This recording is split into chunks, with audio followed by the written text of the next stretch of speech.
আমি একটা কথা আপনাদেরকে অনুরোধ করে বলবো, আপনারা কোথাও যে বলবেন না যে হারুন ভাইকে ভোট দিয়ে ধানের শীষকে জয়যুক্ত করুন। আমি এটা শুনতে চাই না কোনোভাবে। আমাদেরকে ধানের শীষও ভোট দিয়ে জয়যুক্ত করতে হবে।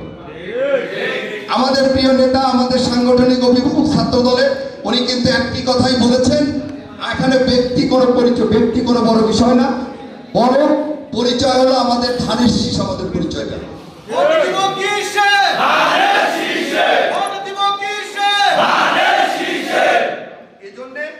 আমাদের ধানের শীষ এটা আমাদের আল্লাহ তাআলার পক্ষ থেকে একটা বিরাট নিয়ামত বলে, নিয়ামত যদি নিয়ামত না হবে, আমাদের এই যে এত বড় একটা দলের ভিতরে আমাদের যে এত প্রতিযোগিতা, এই প্রতিযোগিতার পরিসমাপ্তি কিন্তু হয়েছে আমরা যখন 4 তারিখে আমাদের ধানের শীষের প্রতীক এখানে ঘোষণা হয়েছে, তারপর থেকে কিন্তু ইনশাল্লাহ আমরা একটা কাতারে সামিল হতে পেরেছি।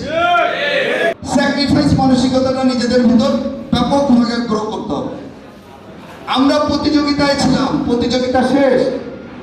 আমাদের শ্রদ্ধা নেতৃত্ব, এই অঞ্চলের জনপ্রিয় জননন্দিত জননেতা আমাদের নাসির সাবু ভাই, উনি যত দ্রুত আমাদের সবাই ছোট হলে আমরা অনেকেই কিন্তু সাবু ভাইয়ের সাথে এত ক্লোজ আছি, আমরা প্রতিনিয়ত আমরা চেষ্টা করব যে আমাদের মুরব্বী যত দ্রুত সম্ভব আমাদের একেবারে অগ্রভাগে থেকে ধানের শীষের পক্ষে উনার নেতৃত্বে ইনশাআল্লাহ আমরা আগামী নির্বাচনে এই রাজবাড়ী ধুয়ে আমরা ধানের শীষকে বিজয়ী করব।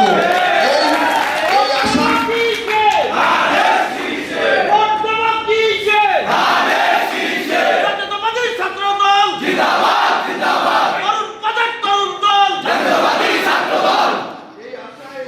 ব্যক্ত করে সবাইকে একে অপরের প্রতি সহমর্মিতা, শ্রদ্ধা, ভালোবাসা, স্নেহ এটা আরো ব্যাপকভাবে আমাদের মাঝে ফুটে উঠবে, এই প্রত্যয় ব্যক্ত করে সবাইকে ধন্যবাদ জানিয়ে শেষ করছি।